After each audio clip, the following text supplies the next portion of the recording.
Dr. QADRI, thank you very much indeed. I think all of us here will be very grateful to you for your very clear exposition and your very strong views about suicide bombing and terrorism. Thank you. And that is very, very important. But we have a problem in this country with those whose view of Islam, while they themselves speak strongly against terrorism and suicide bombing, have a view of Islam and an approach to Islam that is fundamentalist, narrow, extremist, and very militant. And the outworkings of that Islam is very antisocial and hostile. We think of those, for instance, that come with Wahhabi backgrounds, those with Deobandi background, and so on. And there are major mosques in this country. I'd name, for instance, one, the East London Mosque, where this sort of Islam is very rife. They will speak strongly against suicide bombings and terrorism, but nonetheless they will propagate a very antisocial form of Islam. Do you have anything to add to or say about that form from your own perspective? Thank you very much for this question. I would just like to say that I am not very well aware of the local institutions of England, various mosques and various people and sects who they are working in which way. I have given the whole verdict in its general, comprehensive and universal form. It can be applicable anywhere. I prefer to speak in a specific terms of institutions and mosques and various sects. The Islamic stance is very clear. Anybody who promotes this stance of Islam, his viewpoint is Islamic. Any person, may he belong to any sect or any mosque or any center or institution, I don't know, who promotes the militant and violent and extremistic viewpoint about Islam, please keep in your mind, he is not promoting and he is not presenting Islam. This is his own extremistic and terroristic agenda. Please don't bracket terrorism with Islam. Now the case of Islam is very clear. I will have a very sympathetic appeal and a request that if you please detach the word Islamic or Islam from terrorism, it will help in eliminating or demoralizing the terrorist people, because the terrorists are neither Islamic nor Jewish nor Christian. Terrorists have no religion. Unfortunately, they were born in Muslim families, but they have been misguided and detracked. So terrorism should remain terrorism and condemn. You say that Islam condemns terrorism. Islam says that terrorism is an act of kufr. It is outside the ambit of Islam. It is totally condemnable act. And if you totally disconnect the word Islam or Islamic from the terrorism and then condemn, I hope overwhelming majority of the Muslim Ummah would join their voices with your voice, as I have stated. So there is no Islamic terrorism. There is no Muslim terrorist. Whoever is terrorist, he is a non-Muslim. Whoever commits act of terrorism, he is committing an un-Islamic act, no link with Islam. So those who promote this kind of view, they may have their own political agenda.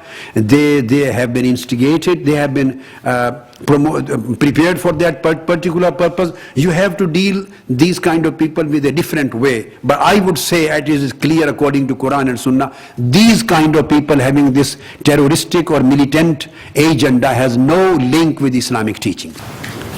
Thank you.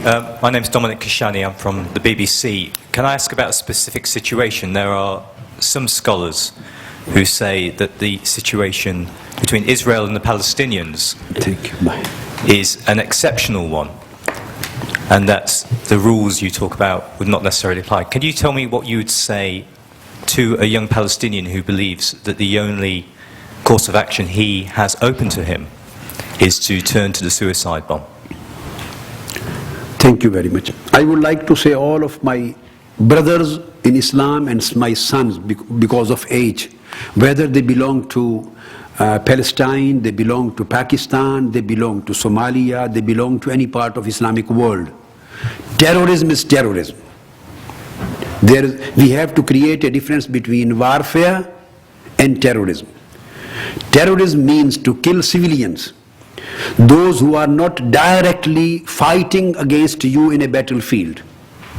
When there is a matter of clear-cut warfare, so everybody kills one another. Everybody has a right in the warfare. But killing the people, maybe in the pretext of avenge, whom you consider the certain government or certain people or certain power has committed any cruelty or aggression or any occupation, so you are avenging. And what you are doing through the act of terrorism or suicide bombing, when you commit suicide bombing, the children, they are being killed. The women are being killed. Maybe the Jewish people are doing the same, or the Muslim Palestinian are doing. Either the Pakistani people are doing, or any other people belonging to any community, irrespective, no. When you are doing suicide bombing, so see, Holy Prophet said, even during warfare, in the battlefield, when you are fighting with your enemy, you can't kill. This is a categorical declaration by Holy Prophet and all four orthodox caliphs, Abu Bakr, Umar, Usman and Ali. You cannot kill, even in the battlefield, the women. You can't kill children. You can't kill old men. You can't kill the priests. You can't kill the people of church. You can't kill the traders. You can't kill the farmers. You can't kill the diplomats. You can't hold them custody. You can't kill the ambassadors. You can't burn the trees. You can't destruct the population. You can't kill the human beings. Those who are non-combatant, not fighting with you, they are busy in their trade, sitting in their houses, they are sleeping. They are going in the train and bus in London, in 7-7, or they are working in the Twin Towers in their offices, and 9/11. They are busy, they are working in their embassies. So these are people, when you commit suicide bombings, so all these suicide, who are the targets? Targets are the human beings. So irrespective of anything, unexceptionally act of terrorism is terrorism. It cannot be allowed in any pretext.